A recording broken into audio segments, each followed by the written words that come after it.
नमस्कार दोस्तों, मेरे YouTube चैनल अस के वुड क्राफ्ट्स में फिर से आपका बहुत स्वागत है। आज मैं आपके लिए पार्ट 2 लेकर के आया हूँ, सांप का डिज़ाइन कैसे बनाया जाता है। मैंने पहली वीडियो जो बनाई है वो मैंने लिंक डिस्क्रिप्शन में दे दिया है, वहाँ जाकर आप वो वीडियो देख सकते हो। और ये पार्ट 2 है। अगर आपको पसंद आए तो वीडियो को लाइक करना और कमेंट करके बताना आपको कैसा लगा।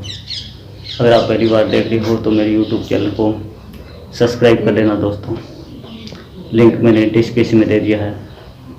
और मैं आगे आपके लिए और अच्छी से अच्छी प्रोजेक्ट की वीडियो लेकर के आऊँगा कैसे बनाया जाता है।